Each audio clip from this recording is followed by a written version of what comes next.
Hello बच्चों, तो चलिए इस प्रश्न को पढ़ते हैं। 16.5 सेंटीमीटर की एक चाप द्वारा 60 सेंटीमीटर के व्यास के वृत्त के केंद्र पर अंतरित कोण की अंश माप ज्ञात कीजिए।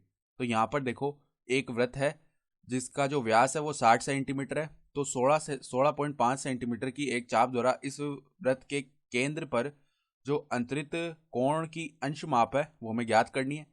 तो प्रश्न में आगे बढ़ने से पहले इस प्रश्न से संबंधित जो मुख्य अवधारणा है उसकी हम चर्चा कर लेते हैं। तो देखो, मुख्य अवधारणा देखो क्या हो जाएगी। कोण कोण रेडियन में देखो किसके बराबर होता है। कोण रेडियन में बराबर होता है चाप बट्टा में त्रिज्या। ठीक है, चाप को हम एल से दर्शा देते हैं और त्रिज्या को हम आर से दर्शा देते हैं। ठीक है, तो अब देखो यहाँ पर हमारे पास में एक वृत्त है, इस प्रकार का वृत्त हो गया। इसके व्यास की हमें लंबाई दी हुई है कितनी, 60 सेंटीमीटर। तो यहाँ पर अगर इसका केंद्र ये है तो मान लो इसका इस प्रकार का ये व्यास आ गया। इसको हमने ए बी बोल दिया व्यास को। तो इसका पूरा माप कितना है, 60 सेंटीमीटर है व्यास का। तो 60 सेंटीमीटर हो गया ये पूरा व्यास।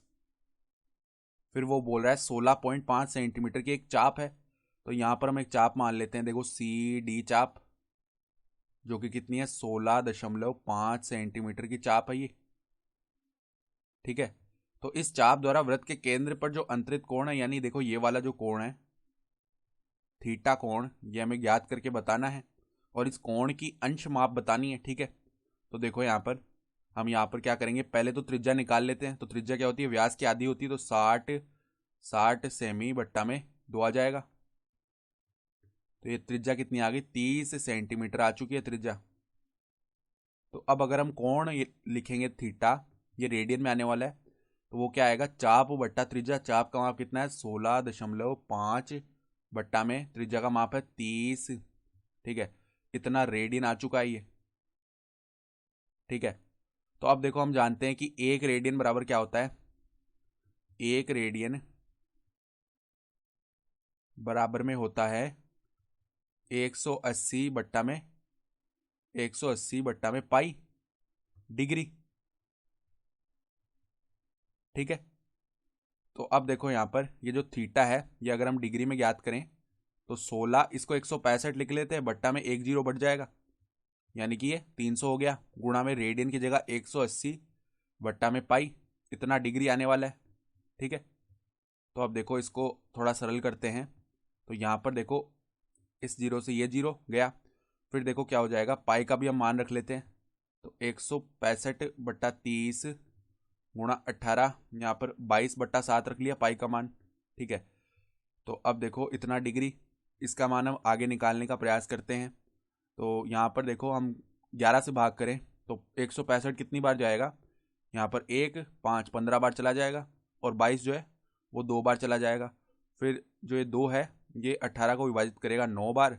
फिर 30 जो है 3 को विभाजित करेगा 10 बार, 9 को विभाजित करेगा 3 बार। ठीक है, फिर 5 जो है 15 को विभाजित करेगा 3 बार, 10 को विभाजित करेगा 2 बार। तो हमारे पास देखो ऊपर तो 3 3 9 और 9 सतह 63 और नीचे बच गया 2, यानी 63/2।